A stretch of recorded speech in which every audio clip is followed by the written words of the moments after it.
Currently market में जियो financial services के shares काफी ज्यादा ट्रेंडिंग में आ चुके हैं। अगर आप लोग जियो फाइनेंशियल सर्विसेज के शेयर्स के रिटर्न को देखेंगे तो मार्केट में बहुत ही ज्यादा वोलेटिलिटी देखने को मिली है और जब से जियो फाइनेंशियल सर्विसेज के शेयर्स मार्केट में आए हैं तब से इस कंपनी के शेयर्स की प्राइस गिरते जा रही है। अचानक से कंपनी की शेयर्स की प्राइस गिरती है और अचानक से अट्रैक्टिव रिटर्न्स दिखाई देते हैं। जैसे कि आप यहाँ पर देख सकते हैं कि इस कंपनी के शेयर्स जब से लिस्ट हुए हैं तब से 2 वीक्स में कितने ज्यादा वोलेटाइल हो चुके हैं। करंटली मार्केट में से बहुत सारे एनालिस्ट हैं जो कहते हैं कि इस कंपनी के शेयर्स में इन्वेस्टमेंट करो, इस कंपनी के शेयर्स को बाय करो। मार्केट के एनालिस्ट का ये कहना है कि अगर आप लोग लॉन्ग टर्म के लिए इन कंपनीज के शेयर्स में इन्वेस्टमेंट करते हैं तब यहाँ पर आपको अट्रैक्टिव रिटर्न्स कमाने को मिलेंगे। लेकिन जियो फाइनेंशियल सर्विसेज के शेयर्स को लेकर इन्वेस्टर्स का ओपिनियन अलग ही है। इनका मानना यह है कि जियो फाइनेंशियल सर्विसेज के शेयर्स में काफी ज्यादा करेक्शन आएगा और यहाँ पर हम लोगों को प्रॉफिट नहीं लॉसेस होंगे, क्योंकि रिसेंटली जियो फाइनेंशियल सर्विसेज के शेयर्स निफ्टी 50 और सेंसेक्स से भी बाहर हो चुके हैं। तो चलिए आज की वीडियो में जानते हैं कि आखिर इस कंपनी के फंडामेंटल्स क्या कहते हैं, आपको लॉन्ग टर्म के लिए इन्वेस्टमेंट करना है नहीं करना है, और जियो फाइनेंशियल सर्विसेज के शेयर सेंसेक्स और निफ्टी से बाहर जाने के पीछे का रीजन क्या है। हर एक चीज के बारे में आज की इस वीडियो में डिटेल में डिस्कशन करेंगे। लेकिन सबसे पहले इस बात को समझते हैं कि आखिर सेंसेक्स और निफ्टी से कंपनी के शेयर्स बाहर क्यों हुए। सबसे पहले इसको समझने का रीजन ये है कि मार्केट में जैसे ही जियो फाइनेंशियल सर्विसेज के शेयर सेंसेक्स और निफ्टी से बाहर हुए वैसे ही इस कंपनी के शेयर ज्यादा वोलेटाइल हो चुके हैं और करंटली कंपनी के शेयर सबसे ज्यादा वोलेटाइल हैं। देखो मार्केट में जितनी भी कंपनी स्टॉक मार्केट में लिस्टेड है बीएसई और एनएसई के अंडर,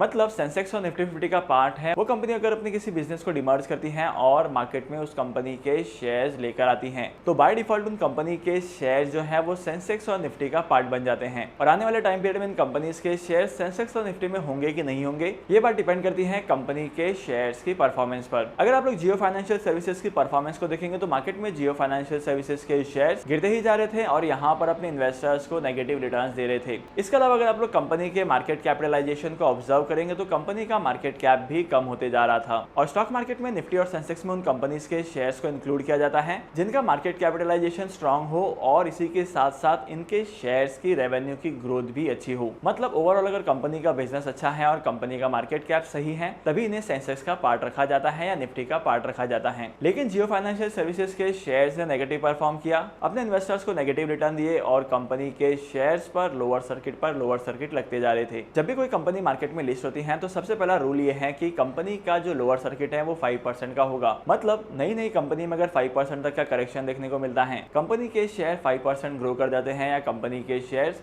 5% से नीचे गिर जाते हैं तब यहाँ पर उन कंपनीज के शेयर्स में ट्रेडिंग बंद हो जाती है। तो यही सेम चीज हम लोगों को जियो फाइनेंशियल सर्विसेज के शेयर्स में भी देखने को मिली थी। कंपनी के शेयर्स की प्राइस हर रोज 5% के आसपास गिर जाती थी। उसके बाद जब 20% के करेक्शन का ब्रैकेट लगाया गया तब यहाँ पर बहुत सारे प्रॉब्लम्स हुए थे और कंपनी के शेयर्स की प्राइस लगातार गिरती ही जा रही थी और कंपनी की इस नेगेटिव परफॉर्मेंस की वजह से ही कंपनी के शेयर्स निफ्टी 50 और सेंसेक्स से बाहर हुए। लेकिन अगर आप लोग जियो फाइनेंशियल सर्विसेज के बिजनेस मॉडल को देखेंगे तो यहाँ पर अनाउंसमेंट के टाइम पर कहा गया था कि जियो फाइनेंशियल सर्विसेज के प्लान बहुत ज्यादा हैं। फाइनेंशियल सेक्टर में ये कंपनी जो है बूम लाने वाली है और मल्टीपल इन्वेस्टमेंट्स करने वाली है और आने वाले टाइम पीरियड में बहुत सारे ऐसे प्रोजेक्ट्स होंगे जिसके वजह से कंपनी को बेनिफिट होगा। करंटली अगर आप लोग इस कंपनी के सामने के बिजनेस मॉडल को देखेंगे तो यहाँ पर कंपनी का जो बिजनेस मॉडल है वो काफी ज्यादा स्ट्रॉन्ग लग रहा है और इस बिजनेस मॉडल के अकॉर्डिंग कंपनी के पास फाइनेंस के सेक्टर में बहुत सारे ऑप्शन है। इंश्योरेंस कंपनी प्रोवाइड कर सकती है, कंपनी एनबीएफसी की सर्विसेज प्रोवाइड कर सकती है, मतलब लोन और प्रोडक्ट फाइनेंस के बहुत सारे ऑप्शंस कंपनी प्रोवाइड कर सकती है। इसके अलावा भी कंपनी के पास बहुत सारे अट्रैक्टिव सोर्सेस ऑफ रेवेन्यूज हैं।